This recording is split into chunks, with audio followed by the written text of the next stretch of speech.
Un tema lo dio usted. Vimos síndrome de Patau, ¿Y síndrome de de, Sjögren? ajá, Sjögren y, ay, no recuerdo el otro, era Golden Heart. ese, ajá, sí, Y vimos paladar hendido, ¿no? sí. Ok. Bueno, Sí, también. ¿Está Carlos? Sí, doctora. Carlos, ¿cómo te sientes? ¿Ya mejor? Sí, doctora, ya mucho mejor. Qué bueno, me da gusto. Bueno, Carlos, pues a ver, platícanos con tu exposición. ¿Se las presento o nada más un resumen? Preséntanos todo tu exposición. Ok.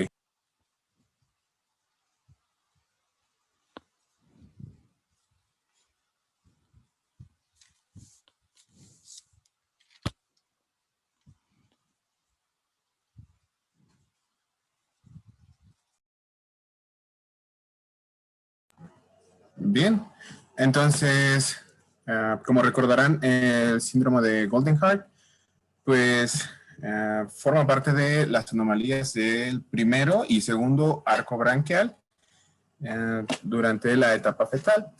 Y pues esa enfermedad constituye una entidad congénita poco frecuente, o sea que no es hereditaria, únicamente cerca del 1 al 2% de pacientes que nacen con esa enfermedad, pues es hereditario. Y pues está caracterizada por la asociación de anomalías oculares, auriculares, mandibulares, vertebrales, y pues su etiología aún es desconocida. Entonces, como pueden ver, la mayoría de las afecciones es del cuello hacia arriba, es el cuello y la cabeza, el rostro, las orejas, etcétera.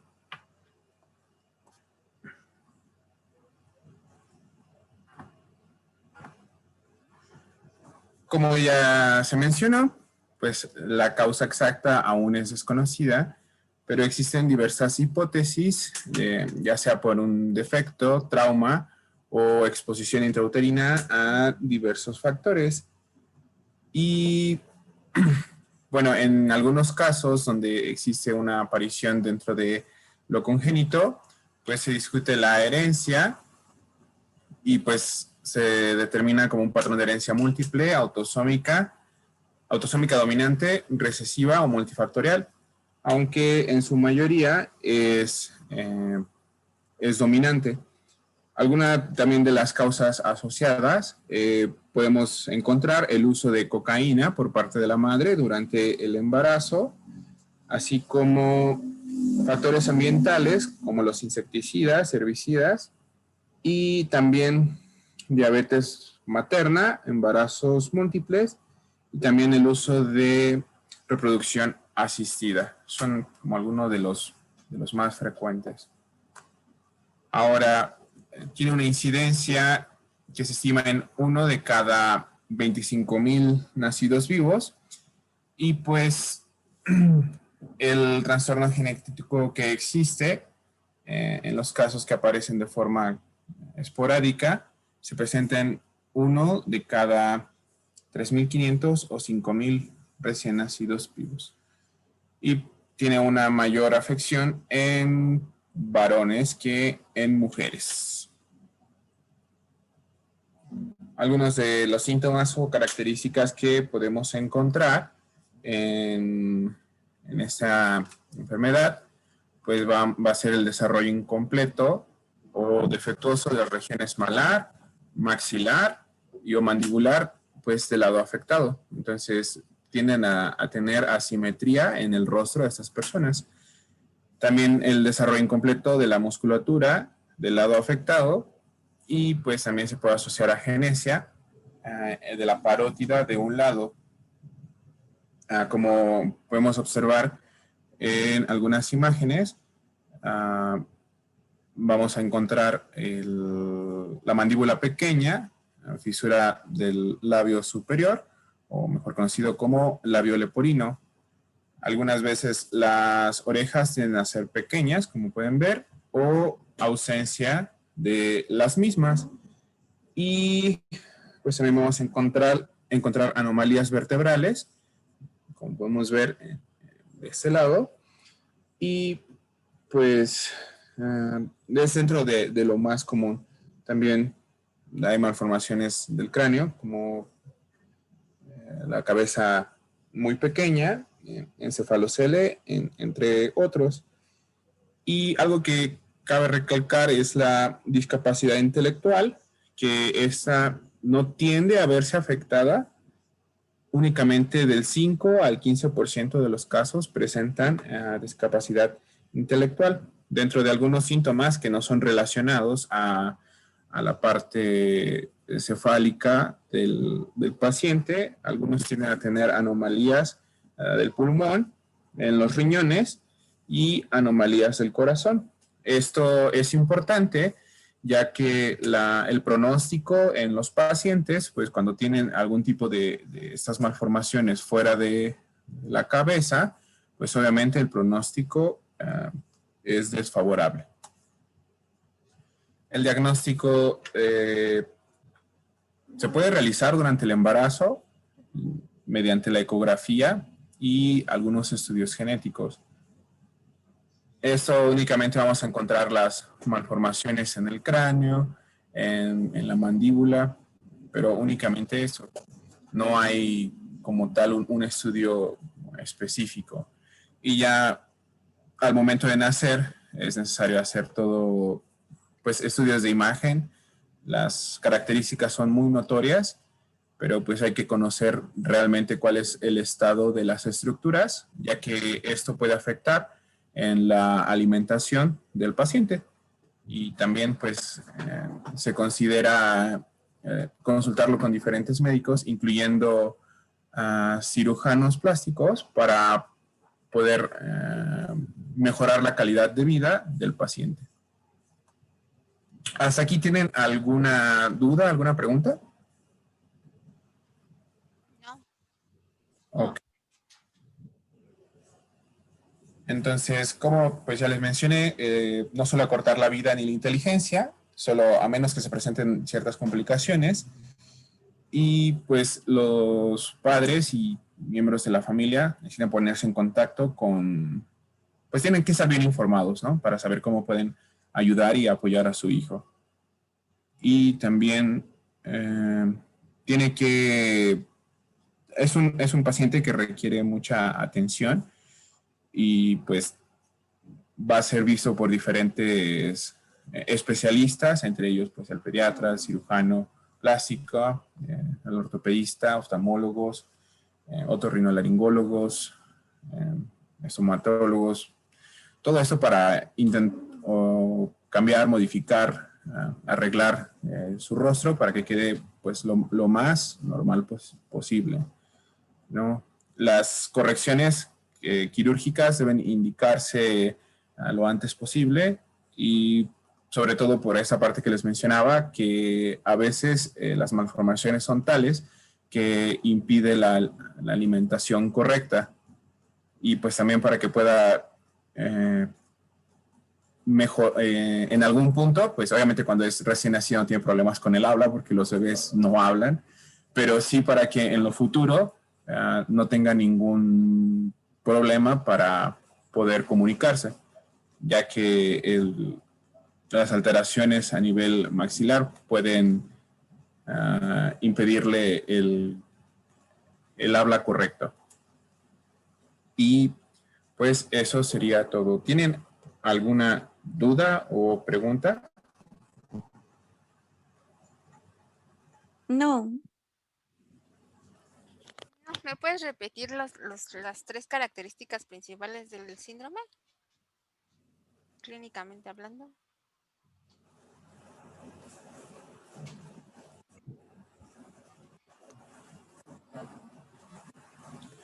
Sí, las como principales características son las malformaciones, como en las orejas, la asimetría de la cara y pues paladar y lengua pequeña en el lado afectado. Ok, también vamos a tener presencia de colobomas en la parte del párpado inferior y superior. Y también este síndrome se llama Sí, sí les mencionaste su otro nombre, ¿no? Sí, ¿no? A ver, regrésale a tus presentaciones.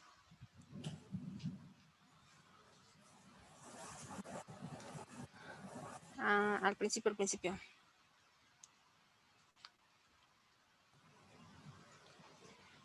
Es aurículo vertebral, ¿no? Aurículo óptico vertebral, según yo. ¿Sí lo pusiste? Creo que sí, ¿no? Es que no me acuerdo si fue tu presentación. No recuerdo que haya puesto el otro nombre. Bueno, pero tenemos alteraciones oculares, auriculares y vertebrales, que son las características de este síndrome, asociadas a la parte de la micrognatia, sería pues problemas mandibulares, y esa micrognatia, como ya lo vimos en la secuencia de Pierre-Robin, pues vamos a tener, por lo tanto, no desciende la lengua, una glossoptisis y paladar hendido. Pero es óculo aurículo vertebral, según yo también. Ok. ¿Vale? ¿Dudas? ¿Dudas o quedó claro todo? Bueno. Por el momento sin dudas, doctora. Muy bien. Chicos, la clase anterior vimos también la parte de la luxación mandibular. Según yo sí, ¿no? No, doctora. La hemipetrofia facial.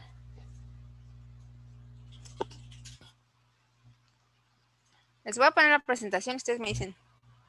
Porque luego no se acuerdan. Y ya. A ver.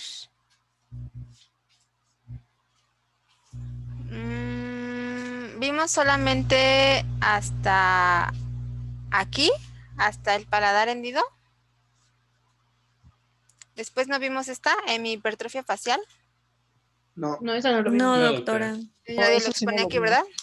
¿Eso? ¿No? Bueno, les platico. La hemihipertrofia facial es el crecimiento excesivo de la cara solamente de un lado. Me voy a basar en la hemihipertrofia facial. Hay diferentes clasificaciones. Una es pues la hipertrofia clásica, que se abarca o que abarca todo el lado derecho izquierdo del cuerpo. La hipertrofia segmentaria, que solamente afectamos a las extremidades, tanto superior o inferiores. La facial, que es la que yo les estoy platicando, que involucra solamente la cabeza y la cara. Recuerden, todas solamente son un lado de la cara o pues el lado del cuerpo. Cruzada, que se relaciona con la extremidad superior o inferior, pero en contralateral, quiere decir que está afectada, por ejemplo, brazo y pierna derecho e izquierdo. La aislada, que es la más rara, y esta solamente se relaciona con en la parte de la cara con asimetrías faciales, y la asociada a un síndrome pues tiene relación justamente con lo que acabamos de ver de Gordenhart, que tenemos una asimetría causada pues ya por alguna alteración sindrómica.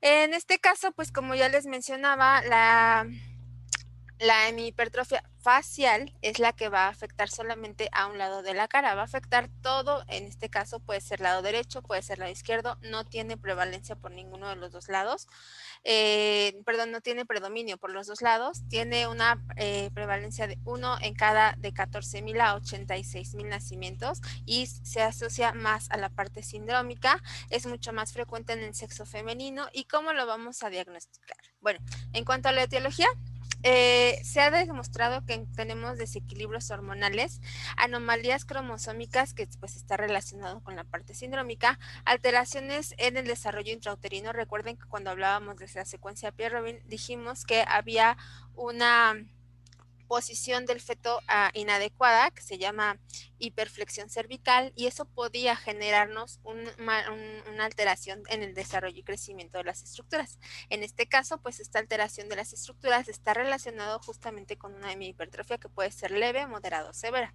También podemos tener anomalías linfáticas, vasculares y neurogénicas, que nos van a tener un crecimiento mucho más acelerado en un lado que del otro, más en cuando tenemos más desarrollo vascular en el lado afectado.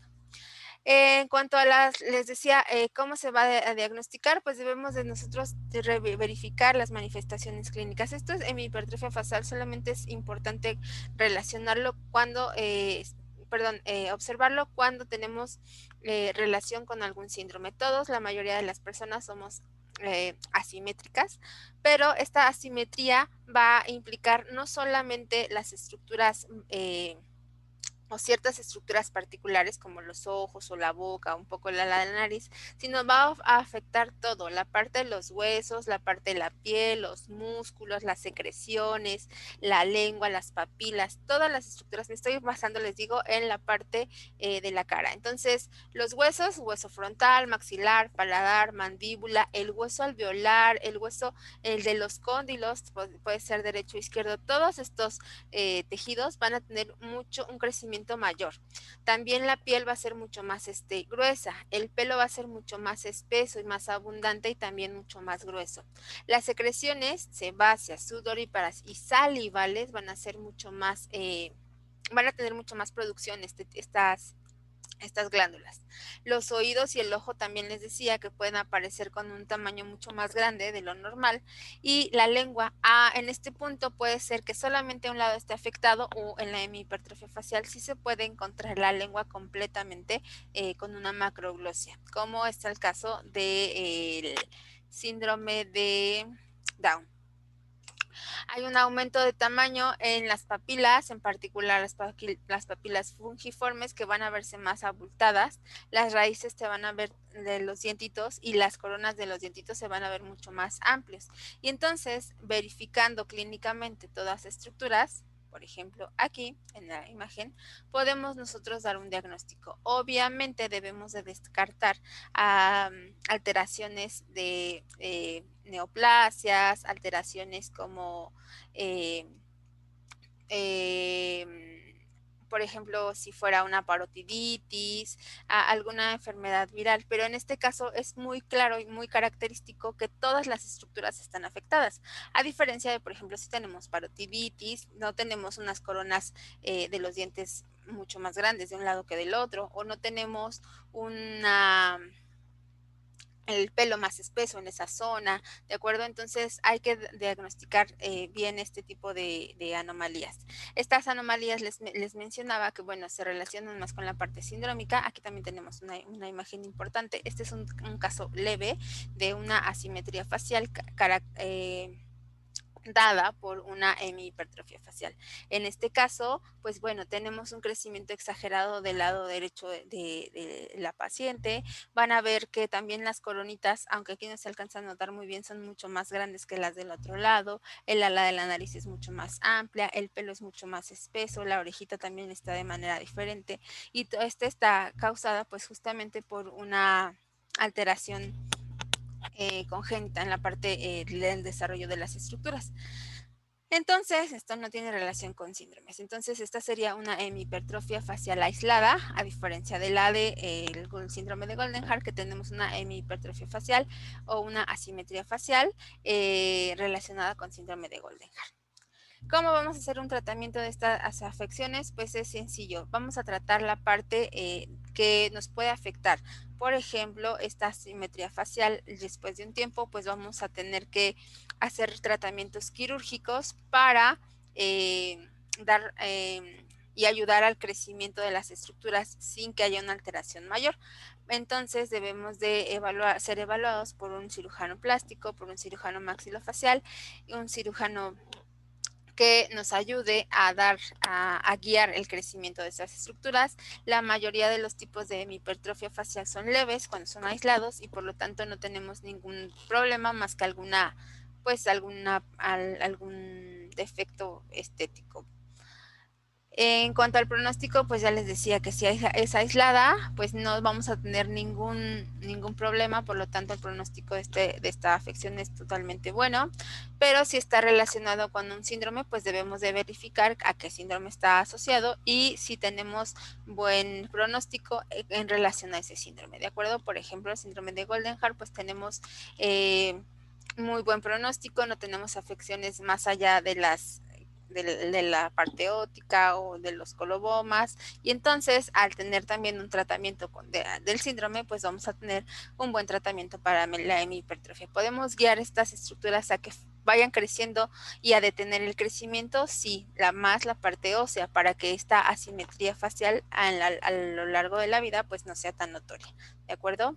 Entonces tiene un buen pronóstico y más en la parte quirúrgica, y podría ser también una parte correctiva y una parte ortodóntica que también nos van a ayudar más en la parte del crecimiento maxilar y mandibular a tener un control adecuado de este crecimiento. Entonces podemos guiarnos o basarnos con aparatología fija o removible con máscaras faciales para detener el crecimiento de un lado de la cara. ¿Dudas hasta aquí?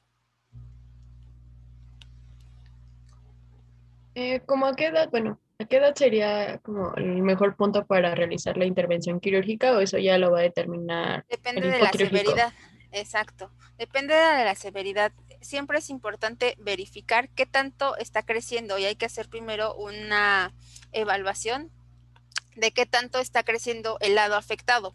Si está creciendo, por ejemplo, 1 milímetro al año, puede ser un tratamiento no quirúrgico, sino correctivo.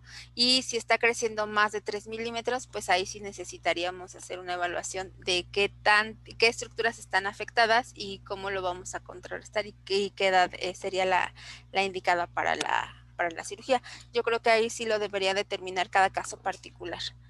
El cirujano va a determinar cada caso si es viable, pero obviamente entre más en etapa de crecimiento se realice la parte quirúrgica, pues va a ser mucho mejores los resultados, porque vamos a guiar el crecimiento. Sí, gracias, doctora. De acuerdo. ¿Alguien más? Yo tengo una duda. Dígame. ¿Estas malformaciones se van nada más a manifestar únicamente en la cara? En ¿O el también va a caso haber particular, afecciones en cuello? en la cara y el cuello. Ajá, que sí, va a tener nada más afecciones en la cara y cuello, o en la cara, o también cuello y tórax, o demás. Puede ser la hemihipertrofia clásica, sí puede ser en todo el cuerpo. La que yo estoy hablando solamente es en la cara, porque por eso se llama facial. Pero sí existe una hemihipertrofia clásica, que es sobre todo el lado afectado, todo el lado derecho o todo el lado izquierdo. Hay estructuras y hay órganos que también se pueden afectar, entonces dependerá de que si es clásica o no. Aquí solamente se queda o se frena en la parte de la cara, por el desarrollo de la cara, de los arcos faringeos.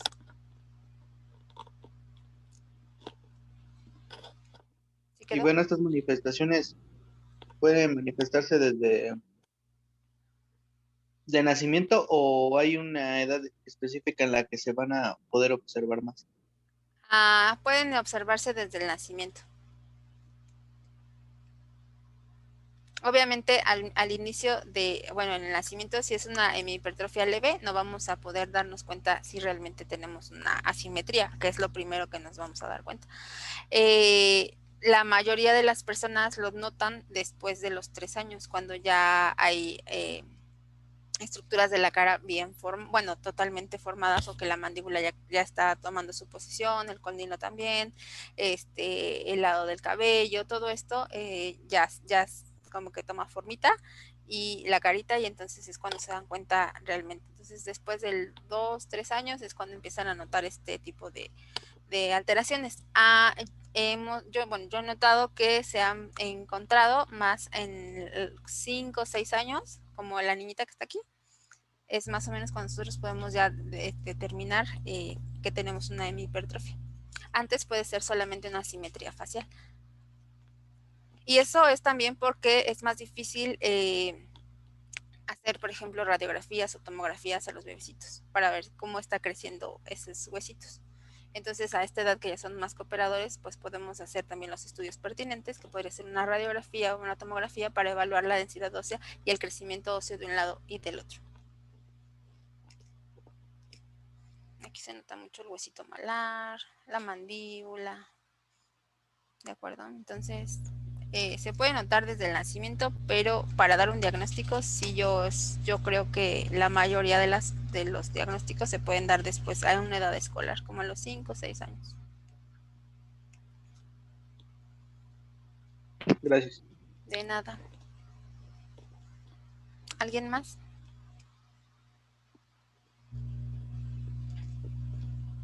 ¿No? Bueno. Entonces, ahora les voy a platicar de la subluxación y la luxación mandibular.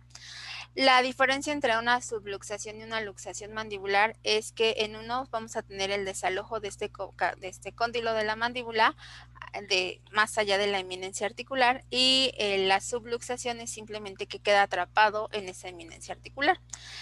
La diferencia también es, pues clínicamente, en la subluxación podemos regresar la mandíbula a la posición original, y la luxación, pues ya necesitamos maniobras para regresar su posición, de la posición de la mandíbula a la parte original. Entonces, la subluxación es este desplazamiento del cóndilo cuando persiste en contacto con las superficies articulares. Quiere decir que el cóndilo de la mandíbula está chocando con la eminencia articular, ¿de acuerdo? De la parte superior del temporal. Se caracteriza por presentar ciertos sonidos, en particular dos. Uno es un chasquido y otro es una crepitación. Vamos a tener dolor a la apertura y el cierre de la boca, y vamos a poder tener una apertura bucal persistente. En este caso, esta apertura bucal, también podemos tener una hipermovilidad de la mandíbula, y eso es porque la mandíbula va a abrir mucho más y va a quedar atorada justamente en este espacio de la cavidad glenoidea, en la eminencia articular. Entonces, y la luxación mandibular, pues bueno, es ya la dislocación con o sin desplazamiento del disco articular, que se va a caracterizar por esa hipermovilidad de la articulación, porque está más laxo, porque los ligamentos que están deteniendo esa movilidad van a estar debilitados. Esto va a provocarse o en causa de una apertura bucal excesiva, sostenida, o por simplemente una inserción inadecuada del músculo pterigoideo sobre el disco articular, que estén debilitados los ligamentos intercapsulares, los extrínsecos e intrínsecos, y que pues esto haga que nuestra articulación se desaloje de su cavidad. Entonces recordaremos aquí que nuestra articulación estaba justamente en este hueso temporal, que teníamos dos cavidades, una cavidad en temporal y un cóndilo del temporal y un cóndilo de la mandíbula, que iban a tener entre ellos dos un disco articular, que en este disco articular y en el cóndilo de la mandíbula se iban a insertar músculos, en particular el músculo pterigoideo externo, y entonces que cuando nosotros abríamos y cerrábamos, esta articulación se iba a rebasar esta eminencia, o iba a bajar esta eminencia, y entonces iba a ser acompañada del disco articular. Cuando esto pasaba, pues estos músculos y los ligamentos que lo estaban sosteniendo, pues iban justamente a detener esos movimientos excesivos. También dijimos que teníamos nuestro músculo temporal y nuestro músculo macetero, que también nos iban a ayudar a abrir y a cerrar preferentemente nuestra mandíbula, para que pues esto se limite o limiten los movimientos. Van a guiar, recuerden que los músculos guían estos movimientos. Entonces, cuando ya no vamos a hablar de los músculos de la articulación, porque ya los habíamos visto que están presentes. ¿Cuáles son? Temporal, macetero, pterigoideo, interno y externo, y el músculo y el vientre del digástrico, de acuerdo al vientre posterior del digástrico. Nos van a ayudar a elevar, a deprimir, a protruir, a retruir, a hacer movimientos de lateralidad. Entonces, cuando nosotros hacemos ciertos movimientos como estos, o combinamos estos movimientos, podemos tener el riesgo de que nuestros ligamentos se rompan, nuestra cápsula también, que está dentro del disco articular, sosteniendo el disco articular, se rompa, nuestro disco articular quede atrapado entre esas dos eminencias articulares de los huesos, temporal y mandíbula, y entonces se forme o se genere una luxación mandibular. La subluxación o la luxación mandibular, vamos a tener características clínicas. ¿Cuáles son? Un dolor a la apertura bucal, una sensación de un golpe sordo cuando nosotros hacemos una apertura, quiere decir que pues como que hay un chasquido o una crepitación. Una depresión periauricular delante de nuestra eminencia articular. Aquí vamos a tener una depresión, espero que así se alcance a notar. Si ustedes comparan un lado con el otro, este lado está deprimido justamente. Delante del conducto auditivo externo y si ustedes se palpan, vamos a tener nuestra articulación. Cuando esta articulación sobresale de esta eminencia, de aquí, queda aquí atrapado, vamos a tener en esta zona una depresión, y esa depresión pues va a ser una de las características clínicas de que tenemos una luxación mandibular. Vamos a tener una apertura bucal amplia y que no va a poder regresar a nuestra mandíbula a la posición original. Cuando regresa a la posición original y tiene estos movimientos, se llama subluxación mandibular. Cuando la mandíbula no regresa a su posición original, se queda atorada, entonces se llama luxación mandibular. Las características clínicas podrían ser las mismas. Les decía que los sonidos que vamos a tener pues van a ser dos. Uno es un chasquido y uno es una crepitación. El chasquido es literalmente cuando nosotros tronamos nuestros dedos, así. Y una sensación de crepitación es como un sonido arenoso, como que escuchamos que choca arena. O que pisamos arena, esos sonidos nosotros los escucharíamos, bueno, nuestro paciente nos referiría que escucha como arenitas o piedritas sobre o delante de su oído. ¿Cómo se va a diagnosticar? Pues tenemos que verificar la mordida. También es importante, cuando nosotros tenemos o sobrepasamos esa eminencia del temporal, entonces vamos a tener una falsa protrusión.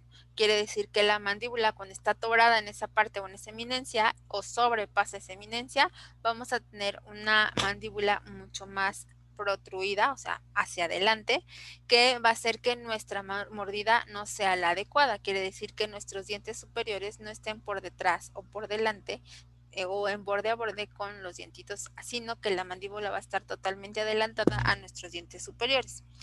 Vamos a tener que revisar también el rango de movilidad a la apertura bucal. Quiere decir qué tanto nuestro paciente va a abrir la boca y qué tanto duele al abrir nuestra boca. Recuerden que el dolor a la apertura es una de las características clínicas de la subluxación mandibular. Si está desviada hacia un ladito, en este caso ya sea derecho o izquierdo, ¿cómo vamos a hacer eso? Cuando nosotros palpamos nuestra articulación, colocamos nuestros dedos sobre la eminencia articular, que viene siendo esta zona.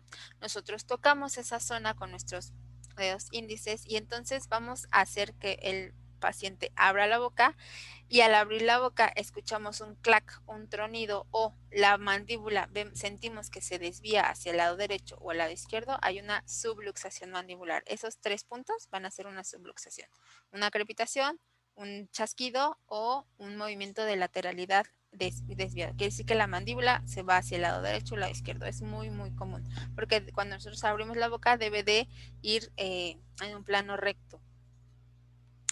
Y hay que también palpar la musculatura de estas pacientes. La mayoría de la musculatura es totalmente tensa, los músculos están en tensión constante, y eso es porque las causas que pueden llevarnos a este bruxismo, a esta luxación mandibular, pues son justamente el bruxismo, que el bruxismo es el choque constante diente con diente que genera una abrasión en los dientes.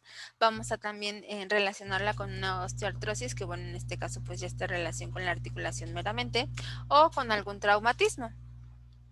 Hay personas también que son mucho más susceptibles a esto porque el desarrollo de nuestra mandíbula estuvo limitado, y entonces también tiene que ver con la oclusión de los dientes. Quien guía también el crecimiento de la mandíbula van a ser los dientes. Entonces, la mayoría de las personas que tenemos afecciones en los dientes, hay 2 tipos de afecciones en los dientes. Uno son cómo engranan nuestros dientes. Debería de engranar se denomina clase Angle, y esa clase se llama, hay 3 tipos, clase 1, clase 2 y clase 3. La clase 1 es cuando nuestros dientes de arriba con los de abajo engranan perfectamente y los molares engranan perfectamente. La clase 2 es cuando la mandíbula está un poco más atrás o el maxilar está un poco más adelante, y eso nos haría un perfil convexo, y también nos llevaría a un engranaje inadecuado y un crecimiento inadecuado de la mandíbula. La mayoría de las veces la mandíbula tiene una retroclinación. Y la última, que es clase 3, es al contrario. Es cuando tenemos la mandíbula un crecimiento mayor, y eso hace que nuestros dientes o nuestra mandíbula sobrepase nuestros dientes superiores de nuestro maxilar, y eso nos trae una protrusión de la mandíbula que está mucho más adelantada. Cuando tenemos una protrusión, nosotros somos más susceptibles a presentar este tipo de alteraciones, de luxaciones mandibulares. Y eso es porque la mandíbula está mucho más adelantada. Los dientes también están haciendo como un tope para que la mandíbula no se posicione en la parte central de la cavidad glenoidea. Y entonces eso haga que tengamos problemas en justamente esta articulación. Hacemos que nuestro cóndilo se desplace más adelante o más atrás. O también si tenemos defectos en los músculos de la masticación, que pues nos puede llevar al bruxismo. Que nuestro músculo macetero, nuestro músculo temporal tengan una fuerza excesiva que se ejerza sobre los dientes. Eso hace que los dientes choquen diente con diente, generando bruxismo, y una abrasión quiere decir que los dientes se van a ir haciendo pequeñitos, o sea, nos vamos a ir desgastando los dientes, y eso también hace que la mandíbula se adelante. Al adelantarse, pues también vamos a tener que el disco se adelantó y va a ser mucho más fácil que nosotros tengamos una subluxación mandibular y nos lleve a una luxación mandibular. Entonces, las pacientes con clase 3, pues vamos a tener mucho más riesgo de padecer esta parte. ¿Cómo vamos a tratar esta parte? Bueno, ¿cómo se diagnostica primeramente? Bueno, aquí tenemos un desplazamiento normal de nuestro cóndilo. Quiere decir que aquí está nuestra cavidad glenoidea, aquí tenemos nuestro cóndilo de la mandíbula, cóndilo del temporal. Aquí debería estar el disco articular. Abrimos nuestra boca y nuestros molares están en relación constante. Tenemos una abertura, paralela. Vamos a tener una apertura bucal normal, y esto pues va a regresar a su posición original cuando nuestro macetero y nuestro temporal nos ayuden a cerrar, ¿de acuerdo? Pero cuando nosotros tenemos que este cóndilo pasó esta eminencia articular, se desaloja justamente de esta cavidad y entonces queda flotando. Aquí tenemos ligamentos. Recuerden que en esta parte de aquí del cuello del cóndilo se van a alojar ligamentos. Y estos ligamentos, junto que sería, por ejemplo, el ligamento horizontal y el ligamento oblicuo, que nos ayudan, recuerden, al limitar estos movimientos, van a estar en sobreextensión y se pueden romper. Entonces, podemos tener ahí problemas de esos ligamentos, o que al no romperse, sino se tengan mucha tensión y también generen molestias y dolor, obviamente. Si ustedes se dan cuenta, esta mandíbula está totalmente adelantada, ya pasó. Aquí estaría a esta altura nuestra mandíbula cuando abrimos nuestra boquita de manera natural, y aquí ya se adelantó tanto que bueno, ya dejamos al menos un molar por detrás de nuestra posición de nuestra mandíbula, y esto nos va a traer pues una falsa protrusión, quiere decir que la mandíbula está totalmente adelantada, que sería como esto de aquí. Así se vería clínicamente un paciente con una falsa protrusión, quiere decir mandíbula más adelante de los dientes superiores o del maxilar. Esto ya no se puede que tengamos puede que podamos regresarlo, formaríamos o tendríamos una subluxación mandibular, pero puede que ya no podamos regresar este cóndilo de manera natural con los músculos que estamos ayudando, y los ligamentos ayudarían a jalar esta articulación, esta parte de acá, sorteando esto. Por eso se escucha un clac, porque ya sobrepasó, un chasquido. También se puede escuchar la sensación o la arenosa, porque entonces que es la crepitación, porque también tendríamos que, hay veces que choca este cóndilo, ya no tenemos el disco articular, o el disco articular está más presente, o recuerden que también se ajusta o se adhiere se inserta nuestro músculo periodo externo en esa zona, y también se tensa, entonces puede que el disco quede por la parte más posterior, y entonces estemos chocando huesito con huesito, y eso genere pues esa crepitación. Igual acá se ve, tendríamos nuestra mandíbula con una apertura normal, y cuando tenemos una falsa protrusión, nuestra mandíbula más adelantada de los dientes maxilares. ¿Cómo lo vamos a tratar entonces? Bueno, podemos hacer tratamiento enfocado a la fisioterapia, que es una de las más que han dado mejores resultados, técnicas que nos van a ayudar a movilizar nuestra articulación, liberar los músculos, corregir esa energía que tenemos en los músculos para que pues no se presenten estas subluxaciones, o sea, relajar estos músculos, y ayudar también ciertos músculos que si están muy cortitos, como el periodo externo, a elongar estos músculos, para que pues gracias a esto pues nosotros tengamos menos posibilidad de presentar esta subluxación. También necesitaríamos tratar la parte pues de como emergencia o de urgencia, porque cuando nosotros tenemos esta luxación mandibular y la persona llega al hospital con la mandíbula abierta que no puede cerrar su boquita, entonces debemos de reposicionar esa mandíbula. Para eso se lleva a cabo una maniobra que se llama maniobra de Nelaton, en la que nosotros colocamos nuestros pulgares en las superficies oclusales de los dientes, nuestro dedo en la parte baja de la mandíbula, en el ángulo de la mandíbula, y llevamos a la mandíbula a la parte o la relación céntrica de nuestro dientito, que es llevar otra vez a esta cavidad, este cóndilo, esta cavidad. Se colocan los dedos entonces en las caras oclusales de los molares, se empuja hacia atrás y hacia arriba la mandíbula, colocando los dedos índices en esta zona, abrazando la mandíbula y llevando con un movimiento firme hacia atrás y hacia arriba la mandíbula para que se reposicione en esta parte. Obviamente, pues los músculos quedan adoloridos después de esto, la articulación propiamente también queda dolorida y también nos tenemos que tratar pues con analgésicos y desinflamatorios para después de este tipo de maniobras. Después de esto, pues se requerirá pues ya un tratamiento con fisioterapia, enfocado a la fisioterapia para que esto no vuelva a suceder si es que hay una subluxación. Y también se han encontrado casos, bueno, ahorita lo que está muy en moda en cuanto al bruxismo es evitar el bruxismo con colocar Botox, toxina botulínica, en el músculo massetero y el músculo temporal, para que no tengamos o reduzca también la fuerza que genera el músculo y entonces relajar ese músculo y por lo tanto no tener un choque constante, un bruxismo severo que nos lleve a una mal posición de nuestra mandíbula. ¿De acuerdo? ¿Dudas hasta aquí?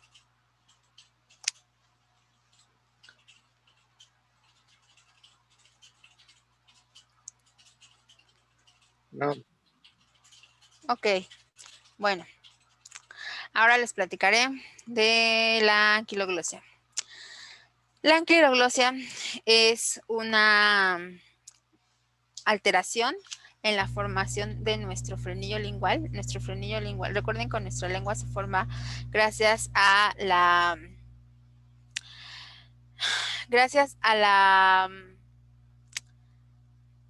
las dos prolongaciones laterales que se forman en la mandíbula y que decíamos que esas dos prolongaciones linguales laterales, el tubérculo impar, se fusionaban y después se adosaban al piso de la boca. Ahí empezaban a formarse los músculos que formaban la lengua y se revestía de mucosa. Entonces, la mucosa que está revistiendo este piso de nuestra boca y la mucosa que está revistiendo la parte ventral de nuestra lengua va a formar un engrosamiento epitelial en la parte medial que se va a unir justamente hacia la cara inferior de la punta de la lengua y que va a llegar hasta debajo del reborde gingival inferior, o sea, se llega desde aquí hasta acá y ese engrosamiento epitelial medio pues, se conoce como frenillo lingual. Ese frenillo lingual se va a posicionar en la parte, ya les decía, ventral y inferior del reborde gingival. Va a tener un espacio aproximado de unos de 5 milímetros a 1 centímetro y ese es el que nos va a ayudar a limitar los movimientos de la lengua. Cuando ese frenillo está más cortito, se denomina que tiene, pues primero, frenillo lingual corto si es más chiquitito y si es mucho más pequeñito, menos de un milímetro, perdón, vamos a tenerlo como frenillo lingual nulo o lengua fija o anquiloglosia. Entonces, la anquiloglosia es justamente que este frenillo no se desarrolló adecuadamente, no creció adecuadamente y entonces está limitando los movimientos de la lengua. Esta anquiloglosia entonces tiene relación con el frenillo lingual. Se presenta en 1 de cada 300 lactantes y este frenillo no todos los casos de anquiloglosia van a presentar o van a requerir un tratamiento quirúrgico, que sería lo que llegaríamos a ese punto. Para que nosotros diagnostiquemos un frenillo lingual corto, debemos de hacer una evaluación minuciosa. Hay dos etapas en las que nosotros vamos a diagnosticar un frenillo lingual corto. Primero será pues en la edad del recién nacido. ¿Por qué?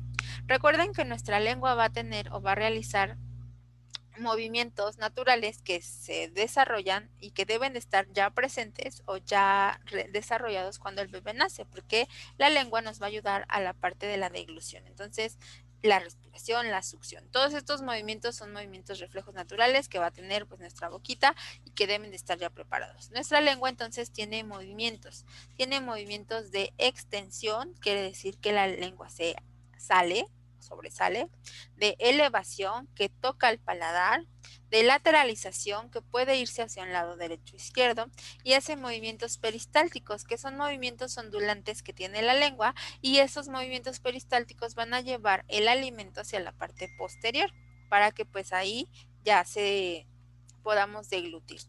Entonces estos movimientos de la lengua naturales van a estar limitados y debemos de verificar pues justamente que en el recién nacido los movimientos de extensión de la lengua van a mantener la lengua hacia la parte del pezón para que sostenga ese pezón. La elevación va a ayudar a comprimir el pezón, a comprimir la areola y a realizar esa succión junto con la lengua para que, junto con las mejillas, para que pues genere este falso término que sería ordeñar, jalar, succionar, mamar el pezón, la leche. La lateralización, pues vamos a poder adaptar, va a ayudar a la lengua a adaptarse a las formas que va a tener el pezón conforme nosotros vamos generando la succión. Y los movimientos peristálticos, pues ya les decía, va a permitir que la leche se vaya hacia la faringe y que pueda ser deglutida. Entonces, vamos a encontrar esta anquiloglosia o nos vamos a dar cuenta que el bebé tiene anquiloglosia, porque este frenillo no permite que la lengua realice los movimientos naturales, que son extensión, elevación, lateralización y movimientos peristálticos. ¿Y qué es lo que vamos a tener? Bueno, vamos a tener que evaluar la parte del bebé y la parte de la mamá. El bebé no va a poder engancharse al pezón, por lo tanto, no va a poder o va a tener movimientos, va a tener limitación para su alimentación. Vamos a tener incapacidad para agarrar entonces el seno, el pezón. Vamos a tener que el bebé va a pedir alimentarse constantemente. Vamos a tener que el bebé también va a requerir mucho tiempo en su toma. También vamos a tener que el bebé va a tener mucha fatiga y no va a subir de peso en los primeros días. También vamos a encontrar que el bebé genera un chasquido lingual porque se pierde el vacío que forma los carrillos y la lengua. Y otro es que, pues bueno, esto va a hacer que el bebé desista de la succión o de la alimentación, ya sea por la lactancia materna o por biberón. Entonces, esos son los puntos importantes que nosotros debemos de evaluar en un recién nacido. Ahora, junto con eso, pues también viene la parte de qué nos menciona la mamá. Nos va a decir que la mamá va a sentir que sus pezones están adoloridos, agrietados, puede tener onomastitis, una sensación de que no produce la leche adecuadamente o que produce muy poquita cantidad y que, pues bueno, el bebé no va a jalar la suficiente leche. Estos son los puntos característicos que se presentan en las primeras 2 semanas de vida del bebé. Y a partir de ahí nosotros podemos determinar si están presentes o no estos puntos y entonces determinar si es necesario o no una reinserción quirúrgica del frenillo.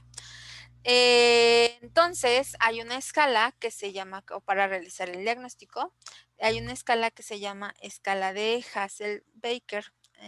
Acá está, eso ya lo vimos, acá está. Es esta escala. Y esta escala nos dice que debemos de evaluar justamente lo que les acababa de mencionar. Uno, pues lo más importante es la apariencia de la lengua. Nuestra lengua tiene que ser redonda o cuadradita en la parte del vértice de la lengua.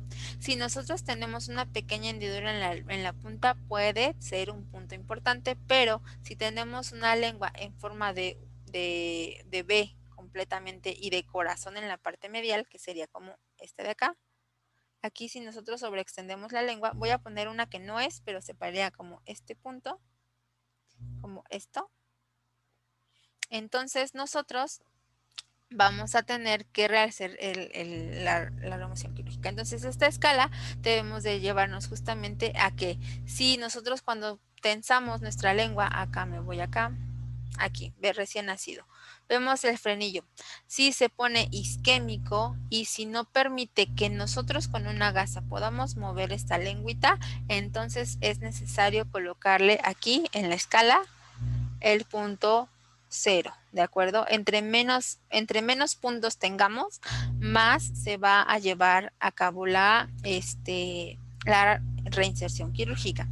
Igual, la longitud del frenillo, si es menor a 1 centímetro, si esta unión del frenillo a la parte de la lengua llega hasta la punta, si se une al surco de la parte interna del reborde gingival, si podemos hacer movimientos de lateralización, aunque no sea el bebé, lo hacemos nosotros tomando la punta de la lengua con una gasa, si podemos elevar la punta o si se queda isquémica al momento de elevarla, si podemos realizar una extensión y no alcanza a llegar a la parte del reborde gingival o se encorva, y lo más importante, en la parte de los lactantes, si tenemos este efecto de ventosa, así que nosotros podemos succionar o hacer presión, ¿de acuerdo? Que se llama el cupping. Y si tenemos movimientos peristálticos adecuados, que eso también se puede diagnosticar colocando un chupón del bebé y lo pones, el chupón, pones tu dedo dentro del chupón y entonces el bebé tiene que realizar la succión y tú vas a sentir en tu dedito que está haciendo los movimientos ondulantes de su lengua. Si eso no se puede llevar a hacer o está invertido, quiere decir que no hace movimiento sino nada más se extiende, entonces ahí vamos a tener problemas. Y si tenemos ese chasquido constante cuando están tomando lechita, ¿sí? Todos estos puntos son importantes para nosotros determinar si es necesario realizar la reinserción quirúrgica o no. ¿De acuerdo? Esto es cuando se lleva a cabo en el bebé, en el recién nacido. Ahora, la mayoría de los casos, un 60% de los casos no necesitan, o 60-80% de los casos no necesitan reinserción quirúrgica, porque el frenillo también va a ir creciendo conforme vayan creciendo las estructuras. Y llega un punto en el que el bebé se acopla, empieza a succionar y a mamar normal, y entonces el frenillo va a ir creciendo conforme esta lengua se vaya ejercitando.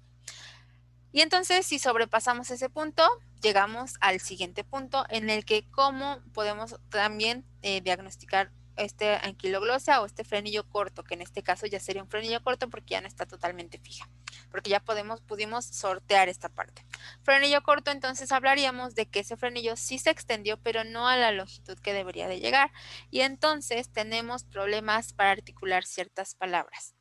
En este caso, pues se podría diagnosticar, o este caso se podría diagnosticar ya en la edad donde nosotros debemos de empezar a articular palabras. A partir de los 3, 4 o hasta los 6, 8 años, nosotros estamos llevando una articulación de fonemas. Y entonces, cuando nosotros escuchamos que nuestro bebecito, bueno, ya nuestro niño, tiene dificultad para pronunciar ciertos sonidos, en este caso hay uno en particular que se llama rotacismo, que es cuando tenemos una dificultad para pronunciar un fonema con la letra R, ¿de acuerdo? También hay sonidos silibantes y linguales meramente y que también tenemos limitación para pronunciarlos, como son la T, la D, la Z, la S, el TH junto que suena Z, que si ustedes hacen Z, van a ver que su lengua se tiene que poner en el paladar, la N, que también digan todas estas letras y todas tienen que ponerla en el paladar, y la L, ¿de acuerdo? T, D, Z, S, C, N, L y R, obviamente, que la R necesitamos aparte vibraciones. Entonces, si nuestra lengua no llega a la parte palatina, está limitada por el frenillo, tenemos una movilidad diferente de la lengua, no puede articular la lengua adecuadamente y entonces llegaríamos a una dislalia. Y entonces, a estos problemas junto o asociados a problemas mecánicos de la lengua, que pues bueno, no podemos lamernos nuestros labios, no podemos hacer como soplar o generar o tocar instrumentos de viento, tenemos dificultad para chupar una paleta, tenemos dificultad para tocar nuestros labios o nuestra barbilla, bueno, o sea que no puede salir nuestra lengua más allá de nuestros labios. Eso generaría una frenillo lingual corto, que ya no es una anquiloglosia, pero pues también se debe de diagnosticar. Aquí en este caso, pues también se puede volver o se puede reposicionar ese frenillo, que es como el caso de acá, que ya está niñito, ya tiene una edad mucho más mayor que un bebecito, y entonces aquí también se puede reinsertar este frenillo. Aquí igual, viendo que se extiende, tenemos una parte isquémica en el frenillo, y si se dan cuenta, pues bueno, aquí simplemente hay que cortar este frenillo y reposicionarlo más posterior para que pueda tener la posición adecuada, normal, esta lengüita. A diferencia del anterior, pues bueno, la lengua bífida tiene la única característica será pues que está dividida en dos en la parte ventral, pero este caso es no por el resultado de un frenillo lingual corto, simplemente, y tiene los movimientos linguales naturales, normales. Quiere decir que podemos hacer extensión, lateralidad, elevación, peristalsis, los movimientos peristálticos, y que no vamos a tener problemas con la lengua, con la motricidad de la lengua, ni con la articulación de ciertos fonemas. Simplemente la lengua está dividida en dos, y eso es resultado de una falta de fusión de los procesos linguales laterales. Entonces, la diferencia entre uno y otro es que los otros sí se fusionaron todos los procesos linguales laterales, pero la parte de ese epitelio que se fusionó, que llegó hacia la parte del piso de la boca, está más cortito, que sería el frenillo.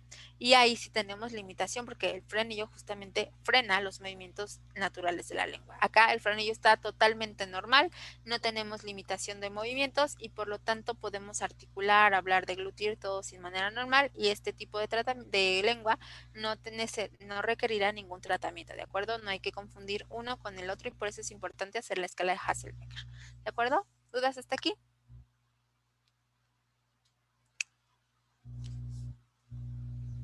No, No, doctora. doctora.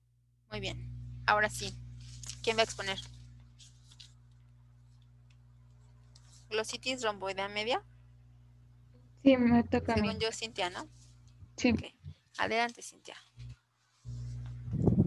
Ok, otra de las afecciones que venimos o que vamos a ver en la parte de la lengua, pues son la glositis romboidea media, la lengua geográfica, la lengua pilosa y la macroglosia y la microglosia. Entonces vamos a ver ahorita la glositis romboidea media, que tiene relación justamente con esta parte de la no fusión de los procesos linguales laterales. En este caso, pues también entra aquí una parte importante. Bueno, hay diferentes teorías, creo que la vas a mencionar, ¿no? A ver, Cintia, platícanos. Ya es que no podía encender el micrófono. Bueno, yo voy a hablarles sobre la glositis romboidal media. Y también es llamada glositis losángica. Es una alteración benigna y me encontré que era más frecuente en varones, pero es una patología infrecuente. Suele localizarse en lo que es la línea media del dorso de la lengua, justo por delante del labio lingual. Esta pues puede terminarse sobre un área rojiza y de apariencia romboidal. Puede ser plana como una mácula o también xerofítica. Más adelante les tengo unas imágenes para poder diferenciar. Bueno, también puede sobresalir. Si sobresale se va a llamar lobulada y puede variar de 2 a 5 milímetros y no se van a observar lo que son las papilas filiformes.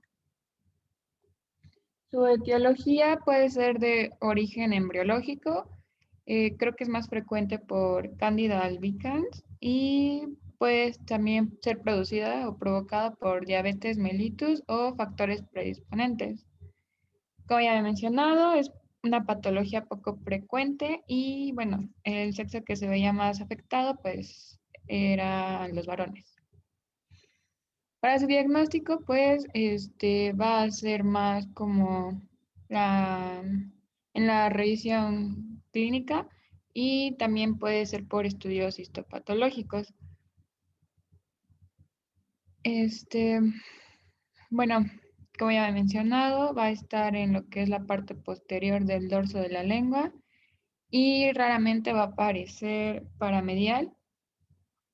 También puede tener forma de rombo, color rojiza intensa o rosada y esto va a ser debido a la atrofia o ausencia de papilas filiformes y puede tener una limitación de aspecto claro.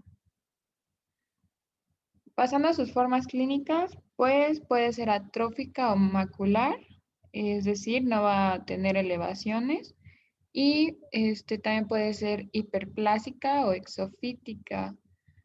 También puede sobrelevarse y ya, como había mencionado, va a llamarse lobulada o fisurada.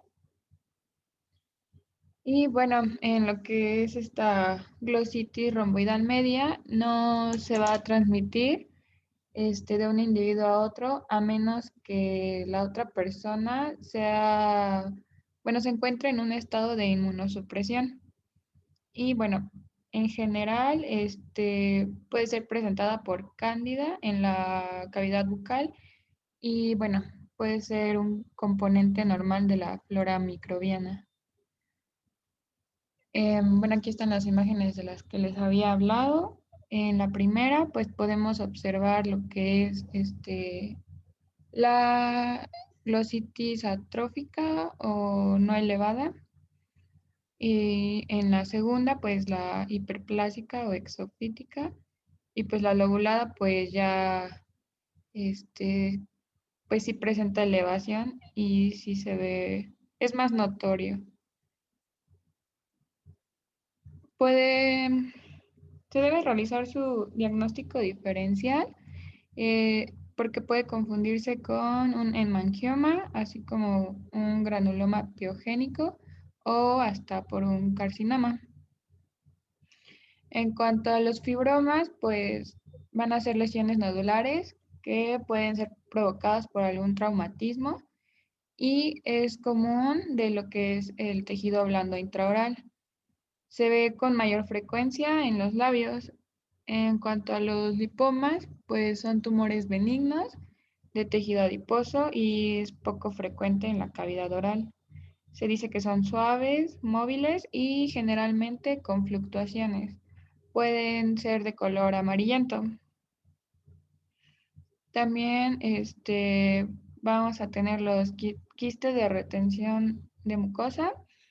Esto se va a ver en grupos de edad más avanzada y aquí en ellos puede ser implicado lo que es el labio superior y se va a observar un saco delgado lleno de líquido. También tenemos lo que es el cialolito y va a ser como una masa en el labio superior, pero pueden ser también firmes y ser no quísticos. Aquí pues va a traslucir la mucosa y se va a encontrar elevada.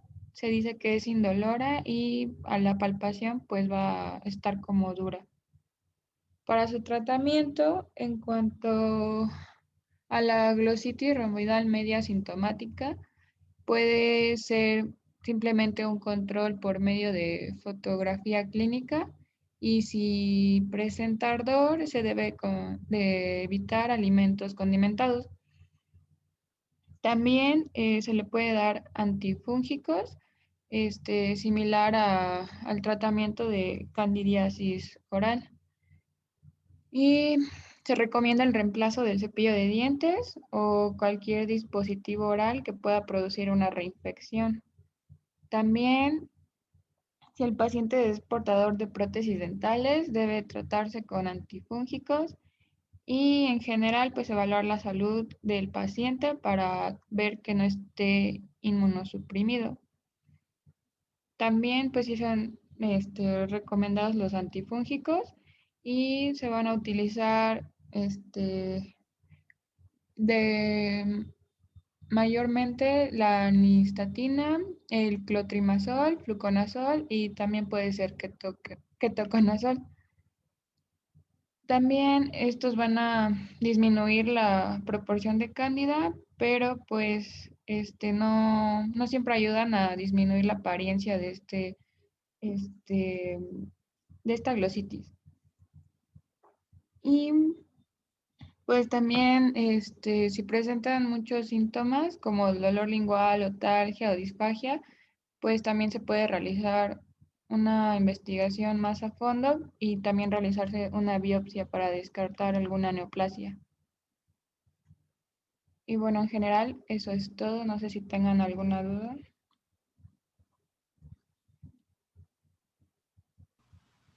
No, todo bien. Me causó curiosidad porque pues, pusiste el fibroma y mucosele y eso es como para explicar los diagnósticos diferenciales. Ajá, sí. Ok, muy bien. Muchas gracias. ¿Alguien tiene duda? ¿Les quedó claro? ¿Sí? ¿No? ¿No? ¿Sí? Sí, Todo claro, claro, doctora. Bueno, conste.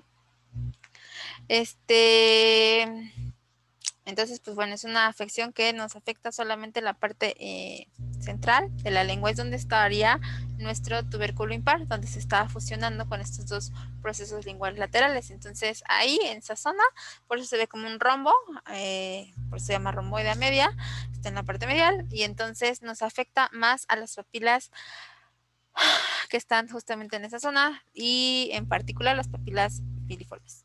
¿De acuerdo? Muy bien. Ahora, les platico. ¿Quién más va a exponer? Ok. Bueno, les platico rápido la parte de... Acá está, glositis romboidea media. Bueno, aquí están los tipos de glositis. Ok, vamos a hablar entonces de la lengua geográfica, que se parece mucho, o podríamos tratar la similar. A diferencia de la anterior, que se presenta en la parte medial de la lengua, como este punto o este punto, ya nos mencionó su compañera que puede haber atrófica o hiperplásica, bueno, atrófica hiperplásica, que sería como la de acá, esta, y que está relacionada con una infección con candida albicans y por la formación. Bueno, acá la lengua geográfica también se llama glositis romboidea benigna, perdón, glositis migratoria benigna.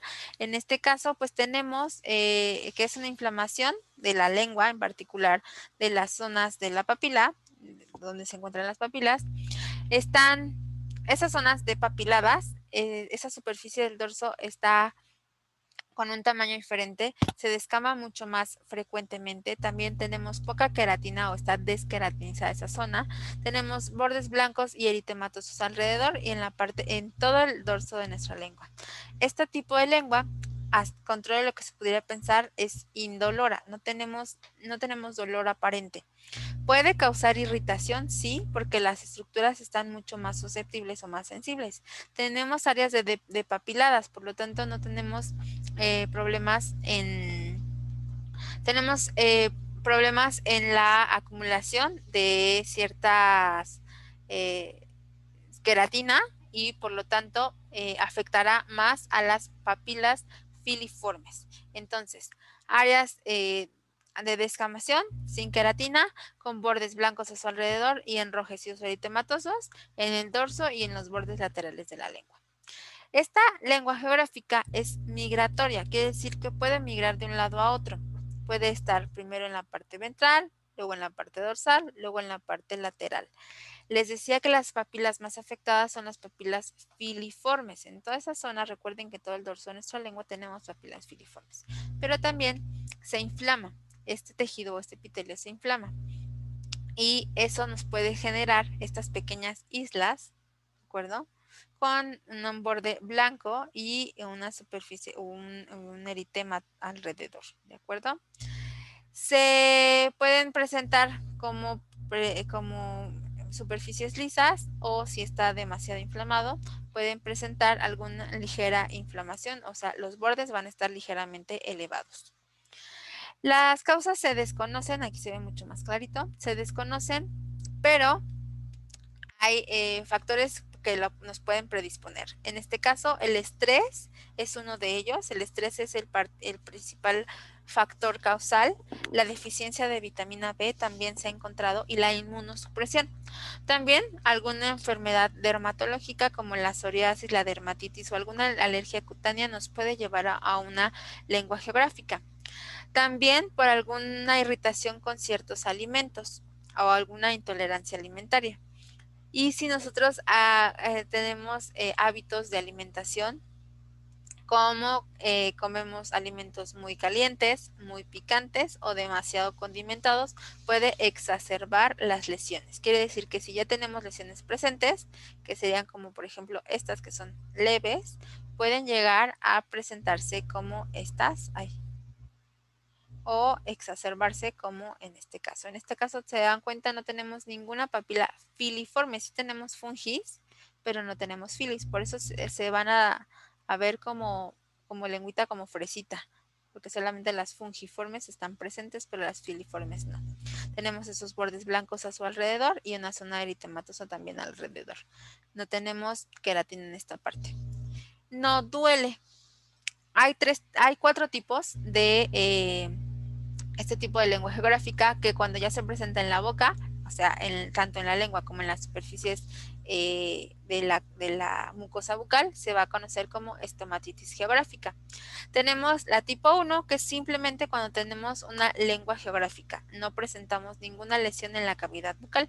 El tipo 2 es cuando tenemos una lengua geográfica acompañada de lesiones geográficas en la cavidad bucal, en este caso, pues en nuestra mucosa bucal. La tipo 3 es cuando ya tenemos una lengua geográfica, pero con lesiones fijas, quiere decir que ya no desaparecen, ya están presentes ahí y ya no van a desaparecer. La lengua geográfica puede aparecer y desaparecer si nosotros tenemos estabilizada esta parte. Si nosotros, por ejemplo, pues reducimos el estrés, ya eliminamos los alimentos calientes y picantes, la deficiencia de vitamina B está controlado, entonces vamos a tener problemas van a remitir estas lesiones. Pero si tenemos este tipo 3, pues ya estas lesiones están totalmente fijas, ya no van a remitir y pueden presentar o no lesiones en la cavidad bucal, en toda nuestra mucosa. Y la última es cuando no tenemos una lengua geográfica, pero sí tenemos lesiones geográficas en la cavidad bucal. Quiere decir que tenemos manchas o áreas eritematosas rojas inflamadas, pero sin tener alguna lesión aparente, que no tengamos dolor. ¿De acuerdo? ¿Cómo se van a ver en la parte clínica? Pues bueno, estas manchas lisas, rojas, de forma irregular en todo el dorso y los bordes laterales de la lengua, que van a cambiar frecuentemente de ubicación, de tamaño y de forma. No, les decía que no duele, también pues como afecta solamente las papilas filiformes, no afecta el sentido del gusto, porque recuerden que las papilas filiformes no tienen corpúsculos gustativos. Lo que sí puede hacer es que se exacerben estas lesiones, como ya les mencionaba, con algún alimento, ácidos, picantes, irritantes, muy calientes, condimentados o con bebidas gaseosas. El diagnóstico, pues bueno, se va a establecer meramente clínico, o sea, por la apariencia clínica, por ver y observando sus patrones de migración, y si tenemos presencia o ausencia de síntomas, en particular si las lesiones son constantes o fijas, si son constantes o fijas, se requerirá entonces una biopsia para establecer un diagnóstico definitivo. Las lesiones, como ya les mencionaba, en una lengua geográfica pueden remitir de la noche a la mañana y se pueden presentar también de la noche a la mañana. El tratamiento, pues bueno, primero hay que tratar la parte de los síntomas. Como ya les decía que no son sintomáticos, pues no tendríamos que hacer ningún tratamiento, pero si hay molestias, pues bueno, se debe de quitar pues los alimentos irritantes, chile, limón, ácidos, pues condimentos, alcohol, tabaco, que también van a exacerbar estas lesiones. Si vamos a tener que está inflamado, pues bueno, podemos utilizar algún colitorio con alguna acción antiséptica o anestésica que nos ayude a reducir las molestias de la irritación en esta parte de la lengua. También podemos prescribir corticoides tópicos, antihistamínicos y antiinflamatorios si es que tenemos una inflamación severa y una molestia severa. El uso de suplementos vitamínicos, vamos a tener buen resultado y van a desaparecer o a reducir su severidad con el uso de estos suplementos vitamínicos y más pues por estas deficiencias nutricionales que nos van a exacerbar nuestra lengua geográfica. ¿De acuerdo? También debemos de tener una buena higiene bucal. Este es el rastrillo de lengua que les decía que se puede limpiar esa superficie del dorso de la lengua raspando la lengua para que eliminemos toda la placa antibacteriana, los factores irritativos, la parte de las bacterias que también pueden conducirnos a una inflamación en el dorso de la lengua que nos puede traer pues a una lengua geográfica. A diferencia de la anterior, esta sí tiene relación directa con las papilas filiformes. Aquí tenemos que están hipertrofiadas las papilas filiformes. Alrededor de sus cuerpos de la papila filiforme vamos a tener esa acumulación de queratina que nos va a traer como consecuencia la acumulación mucho más fácil de placa dentobacteriana. Y entonces esta lengua vellosa o pilosa nos va a dar una apariencia de lengua con pelitos en ella. Y eso es por la presencia de las papilas filiformes hipertrofiadas y una acumulación exagerada de queratina. Esta causas idiopáticas, también tenemos factores asociados, uso constante de antibióticos y corticosteroides, mala higiene bucal, que es la principal. Tomar antiácidos con bismuto como el pepto-bismol nos va a tener que, aparte de tener esa lengua pilosa, nos la va a tener como negra. La sobreinfección por hongos, Candida albicans, y alcohol o tabaco también van a traer, pues va a ser un factor causal de esta hipertrofia de las papilas. Esta es la hipertrofia, la apariencia real de una lengua vellosa o lengua pilosa.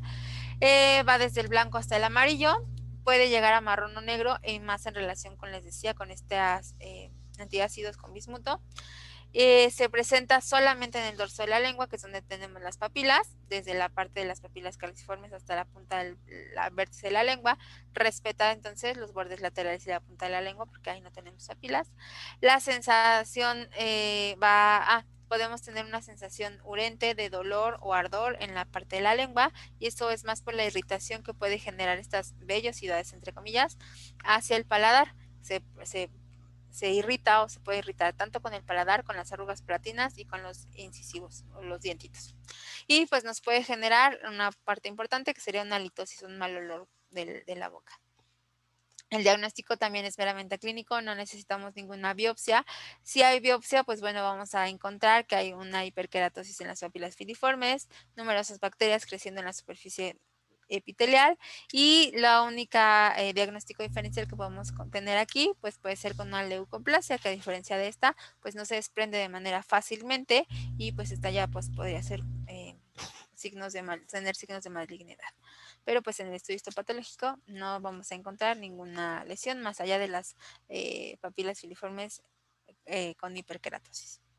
Tratamiento, pues bueno, el más importante, medidas higiénico-dietéticas, reducir en la medida de lo posible factores irritantes sobre la lengua, también reducir los alimentos muy blandos, de preferencia, o sea, muy pegajosos, como el puré de papa, como ese tipo de alimentos, cremas. Y utilizar el cepillo de la lengua, el raspado de la lengua para eliminar esta placa dentobacteriana presente, lavado suave con esta parte con el raspador de lengua o con un cepillo totalmente suave. Utilizar puede ser pasta de dientes con peróxido de hidrógeno al 1 al 2% para eliminar las bacterias que están presentes o formadas alrededor de las papilas crecidas, y pues podemos también utilizar enjuagues bucales como con antisépticos, antifúngicos para eliminar pues las bacterias que están presentes ahí. ¿Dudas hasta ahí? No, doctora.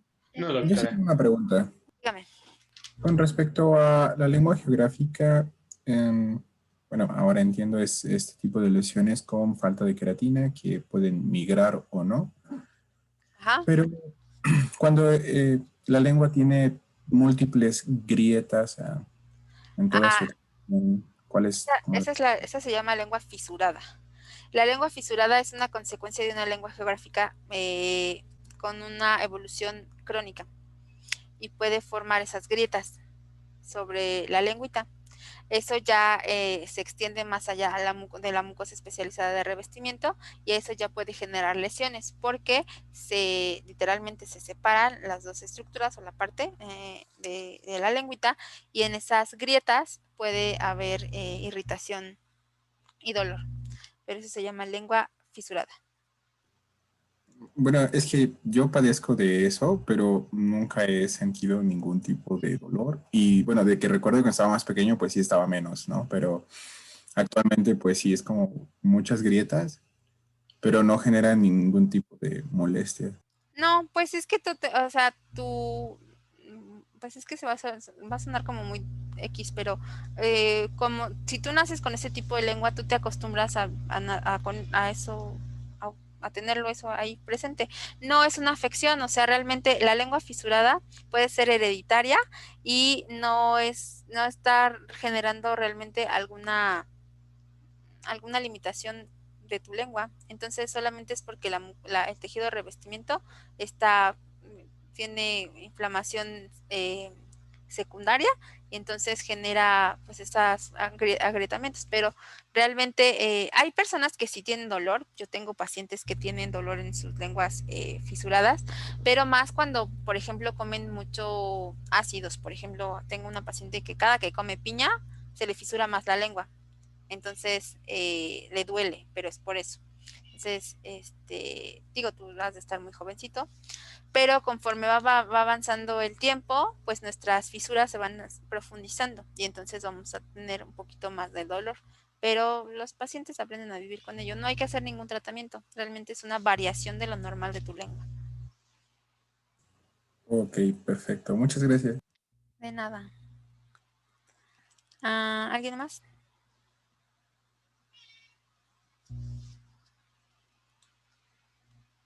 Ahora, este tipo de lengua geográfica se han descrito, no sé si ustedes han escuchado, pero han dicho que hay una lengua COVID.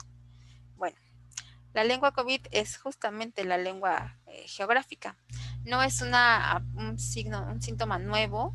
Simplemente con el COVID se han dado cuenta que hay un descenso de la parte o la respuesta inmune. Todos los tejidos se inflaman y somos más susceptibles a presentar este tipo de lenguas, la lengua geográfica. No todas las personas presentan lengua geográfica, pero sí hay más susceptibilidad a presentarla. También hay una pérdida de papilas filiformes. Entonces, en el COVID también se ha encontrado que hay una pérdida de papilas filiformes y eso nos puede traer como consecuencia una lengua geográfica que puede ser simplemente aislada, o sea que no estemos o no tengamos susceptibilidad, pero que por la infección del COVID pues tengamos esta afección y que remita cuando nosotros tengamos ya un tratamiento y nuestras defensas estables, nuestro sistema también mucho más fortalecido. Y también pues viene en relación con la parte de la ageusia, ¿no? Entonces, bueno, no es un signo nuevo, un síntoma nuevo, simplemente es algo que puede presentarse y que la mayoría de las personas se da cuenta que es más susceptible a estas lesiones. La lengua geográfica es muy común, o sea, realmente yo creo que unos 4 de cada 10 personas tienen lengua geográfica en diferente severidad. O sea, unos se notan, otros no se notan, pero y más es mucho más frecuente en niños. Y esto puede ser también porque como es una inflamación, es un proceso inflamatorio, los niños consumen muchos dulces, muchos ácidos, muchos dulces ácidos. Y también nos puede traer esa descamación con esos dulces. Por ejemplo, paletas muy, muy ácidas también nos pueden traer una lengua geográfica que no va a estar presente toda la vida, sino que va a ser como por momentos, porque estamos expuestos a este proceso, este punto que nos va a exacerbar la inflamación de nuestra lengüita. ¿Sí queda claro? Sí, doctora. Entonces, pues ya acabamos. Bueno, ¿alguien más? ¿Quién va a exponer? Quistes odontogénicos, ¿no? ¿Daniela? ¿Sí está Daniela? ¿No está Daniela? Sí, doctora, aquí estoy. Sí te toca, ¿no? ¿Quistes odontogénicos? Sí. Vas.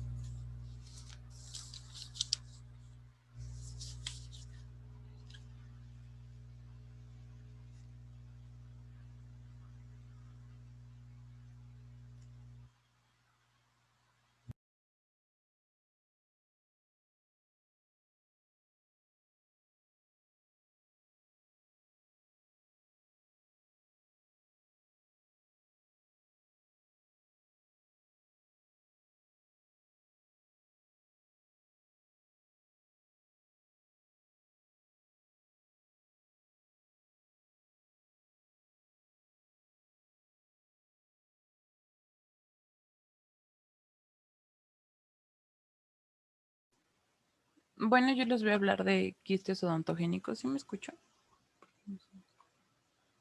Sí, sí te escuchas. Ah, ok.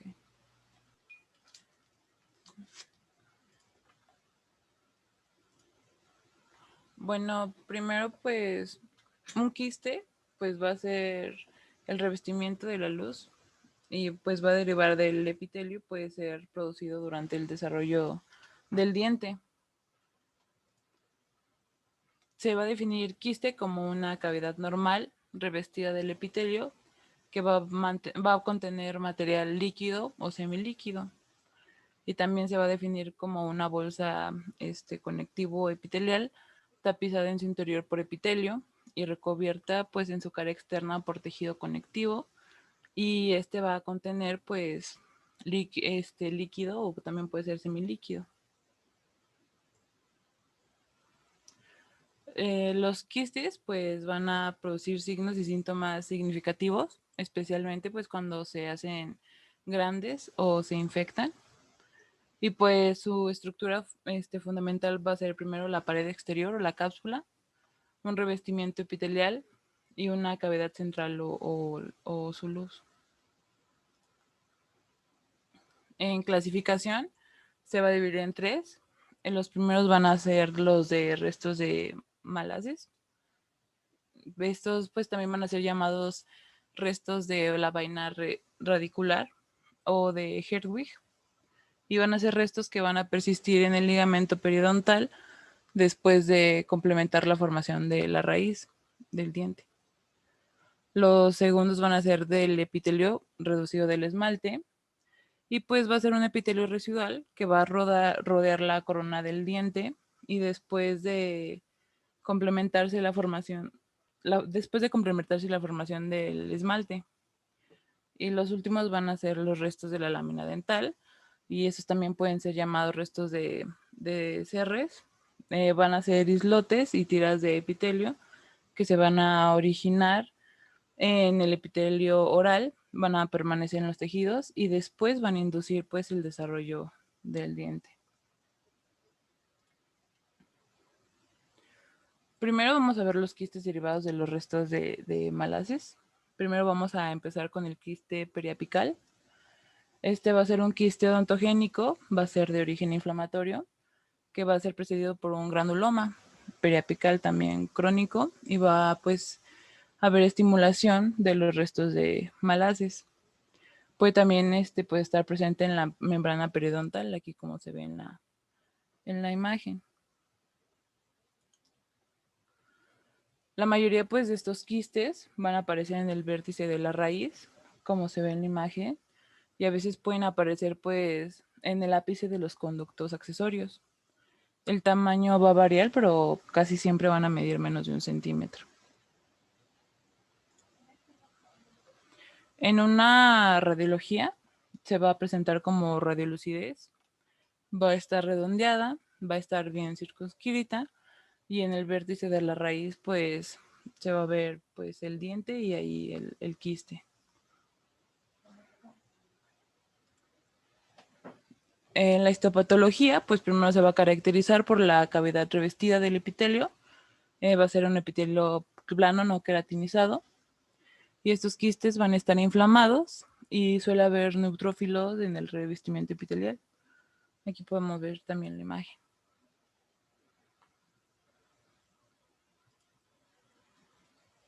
Su tratamiento, pues primero se puede tratar mediante la enucleación. También se puede hacer una exodoncia. Y pues puede haber pues para quitar el quiste del diente. Si no se realiza pues la exodoncia y pues si no se quita el quiste, este va a continuar creciendo y pues obviamente va a afectar pues los dientes y el crecimiento de los mismos, en dado caso que no hayan crecido ya. Si no se quita el diente, se puede crear un quiste residual y este va a provenir del quiste pues periapical que no se extrajo y va a permanecer en el espacio ocupado por un diente en el que ya se realizó la exodoncia. Como vemos aquí, pues ya creció el quiste. Ahora vamos a ver los quistes derivados del epitelio reducido del esmalte. Vamos a empezar con el quiste dentígero. Y este pues va a ser rodeado pues la corona de un diente impactado y este se va a deber a la acumulación de un líquido entre el epitelio reducido del esmalte y la superficie del esmalte. Esto va a producir pues un quiste en cuya luz esté situado la corona.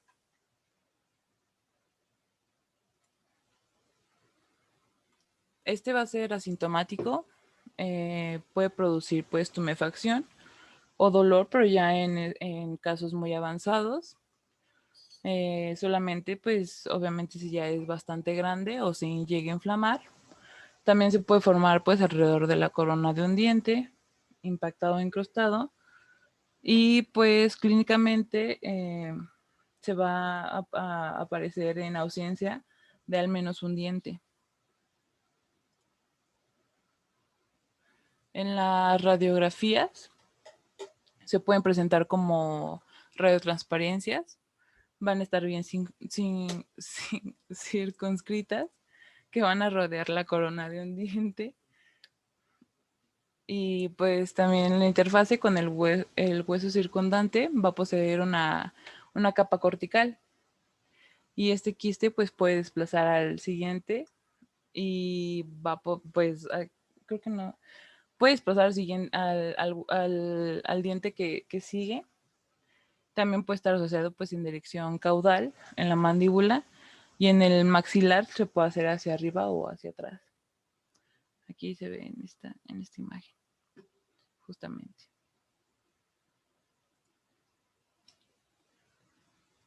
Su histopatología, primero pues se va a ver en la cavidad quística.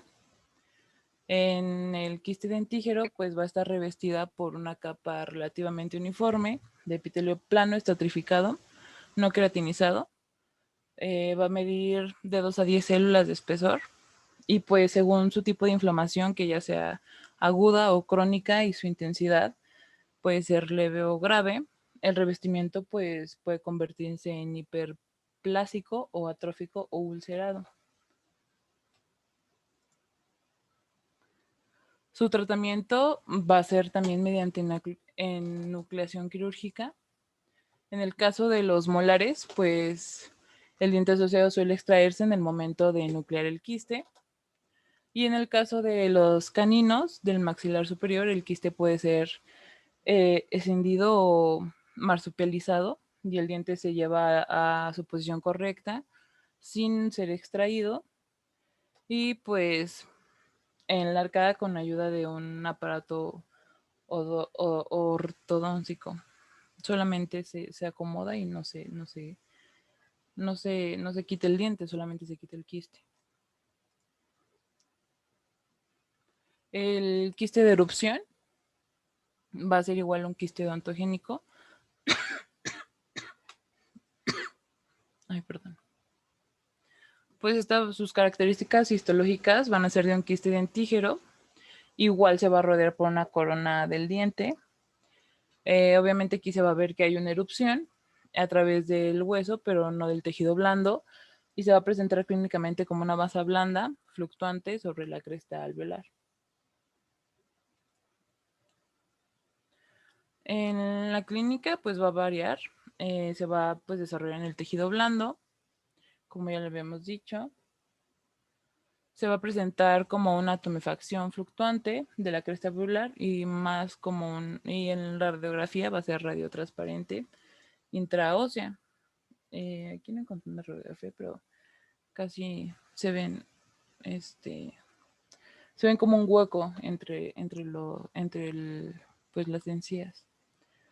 El tratamiento, pues la mayoría no van a requerir pues tratamiento, ya que se van a romper espontáneamente y o pueden acabar siendo exteriorizados y así pues ya sale el diente que estaban pues obstruyendo.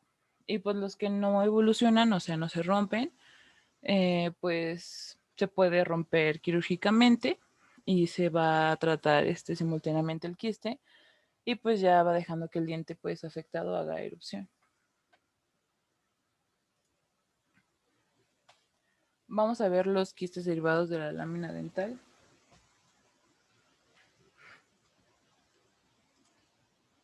Primero vamos a empezar con el queratoquiste odontogénico. Y pues va a tener un comportamiento biológico parecido a la de una neoplasia benigna. Así se va a ver como en la imagen. Se va a presentar en pacientes con un amplio intervalo de edades. Y pues quiste quiste querato-odontogénico puede ser múltiples, puede ser también una derivación del síndrome de Gorlin-Goltz. En la radiografía, pues va a aparecer siempre en la mandíbula, principalmente. Va a tener un aspecto de una lesión solitaria, bien definida, y pues va a tener una radiolucidez multilocular. También se va a mostrar pues un borde cortical delgado, y si el quiste está inflamado o ha perforado el hueso, pues también se va a ver muy como condensado. Bueno, va a ser una visualización muy difícil.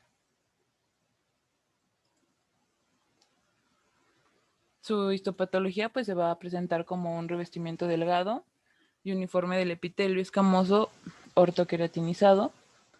Va a haber una capa de células basales cilíndricas o cuboidales y su capa de ortoqueratina arrugada en su superficie laminar, así como se ve en la imagen.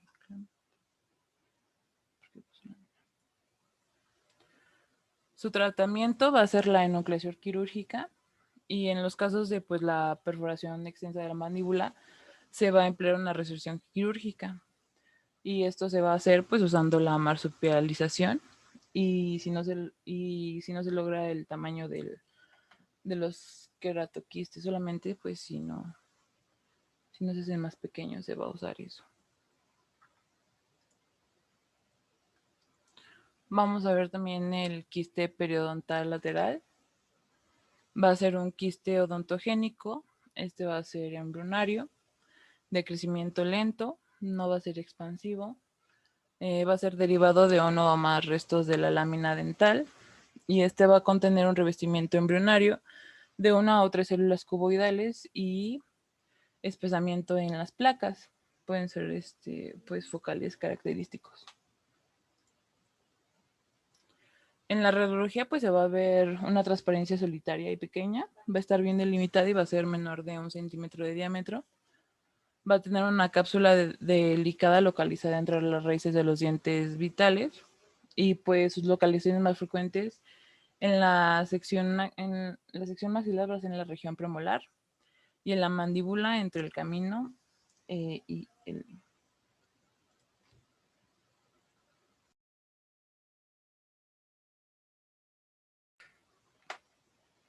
La histopatología, primero pues vamos a ver los rasgos histopatológicos van a ser típicos, va a haber un revestimiento delgado del epitelio no queratinizado, va a medir de 1 a 3 células de espesor y se pueden presentar placas epiteliales focales que presentan rasgos celulares y pueden ser derivados de CRs. Y pues, aunque la mayoría de estas lesiones son monoquísticas, en ocasiones también se pueden observar lesiones poliquísticas. El tratamiento, pues solamente va a ser de este quiste, va a ser la enucleación quirúrgica. Vamos a ver el quiste gingival del adulto. Y va a ser un quiste odontogénico, va a estar situado en el tejido blando gingival. Y este va a tener características similares al quiste periodontal lateral. Ahí se puede ver. Se va a presentar como una tumefacción, va a estar llena de líquido, puede ser firme pero compresible, va a estar situada en la encía vestibular de la mandíbula o del maxilar, en la región, puede aparecer en la región de incisivos, caninos o premolares. La mayoría, pues, como están confinados en tejidos blandos, pues no se van a ver en las radiografías, pero se tendría que ver algo como en el dibujo. Su histopatología va a ser pues un revestimiento muy similar al quiste periodontal lateral y va a ser un revestimiento delgado, por lo general de 2 a 5 células de espesor. Su tratamiento va a ser pues tratado igual con enucleación quirúrgica conservadora. No hay otro tipo de tratamiento para este quiste. El quiste de la lámina dental del recién nacido va a aparecer como nódulos poco frecuentes, elevados sobre la superficie y van a ser situados sobre los surcos alveolares, edéntulos de lactantes que se resuelven sin tratamiento. Estos van a derivar de los restos de la lámina dental y están formados por un revestimiento epitelial y van a ser productos de la queratina. Su histopatología pues va a ser, su aspecto microscópico va a estar constituido por una lesión quística de pared fina localizada superficialmente y va a estar revestida por un epitelio plano delgado, estratificado y queratinizado. Y pues va a contener queratina compactada y descamada.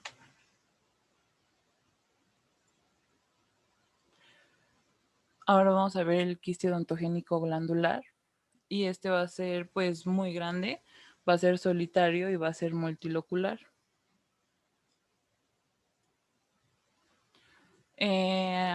Cuando vemos una radiografía se va a ver pues que aparece principalmente en la mandíbula.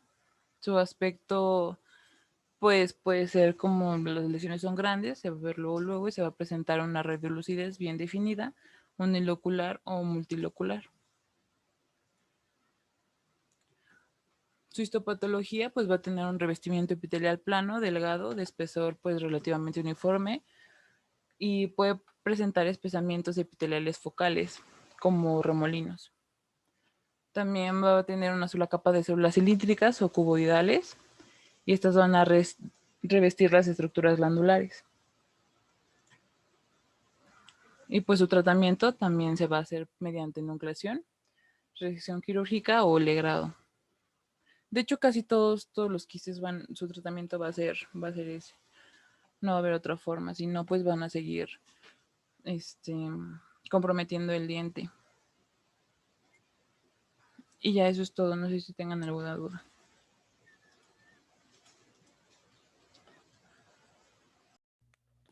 ¿Tienen dudas? Muchas gracias, Daniela.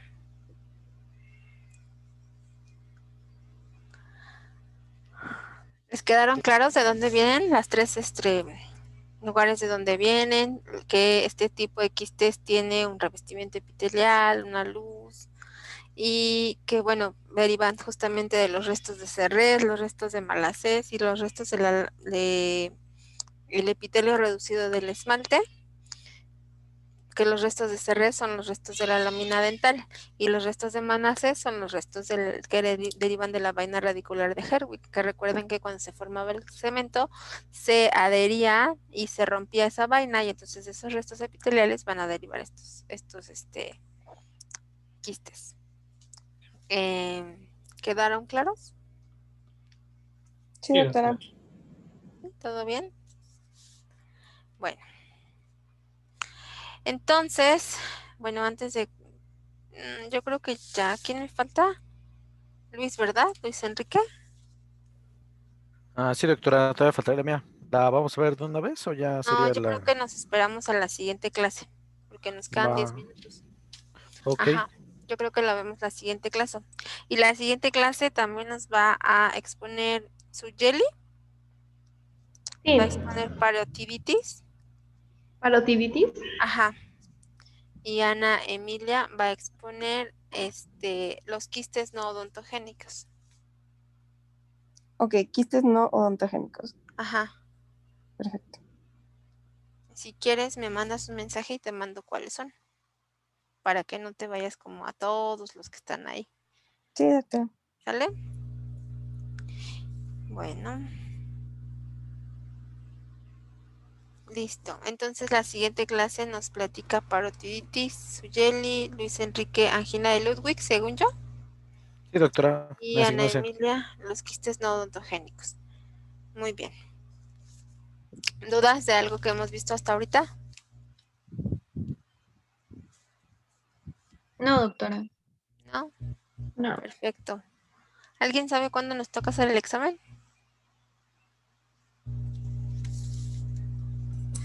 Pues le quedan 2 semanas Dos y media. clases, ¿no? Y 2 clases. Son como esta clase y la siguiente, 2, ¿no? Y Sí, el el día 30, 23 de junio. Ujú. 23 de junio, Sí, porque el semestre acaba el 24. el semestre acaba el 24. Sí. ¿Y cuándo Sí. tenemos para la evaluación? Hasta Del 22 al 24, creo. 4. Ujú. A ver, espérame. Calendario IPN. Está acá.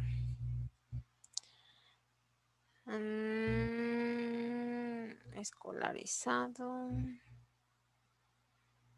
Octubre, noviembre, marzo, febrero, mayo, junio.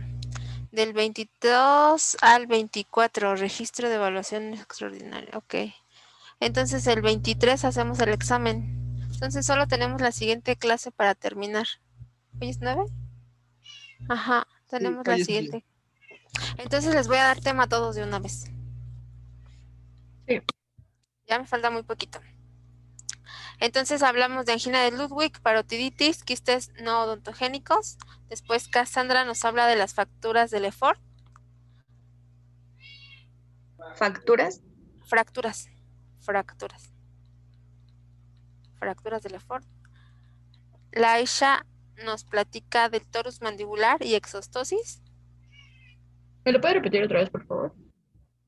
Bien, Laisha, torus mandibular y exostosis. Gracias, doctora. Y Leslie, Leslie, la amelogénesis imperfecta, y Cristian, dentinogénesis imperfecta.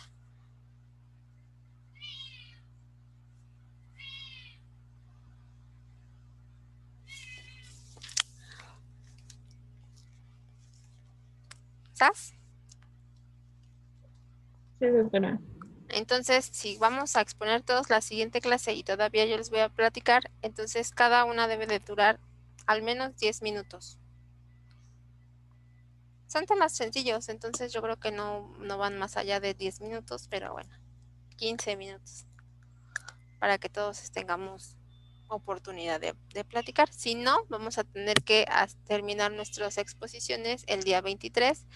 Utilizamos 1 hora para la exposición y otra hora para el examen. Obviamente cada quien debe de poner ya sus presentaciones en el Classroom para que pues ya los hayan visto y lo hayan estudiado y ya nada más lo presentan ustedes. ¿De acuerdo? Sí, doctora. Va. De todos modos, yo hoy les subo las presentaciones de la unidad. Bueno, esta semana les subo las presentaciones de la unidad 3, que es la que estamos viendo ahorita. ¿Va? Cuídense mucho. Gracias, doctora. Nos Gracias, vemos. maestra. Hasta luego, Adiós. que tenga buena tarde. Bye, bye. Hasta luego.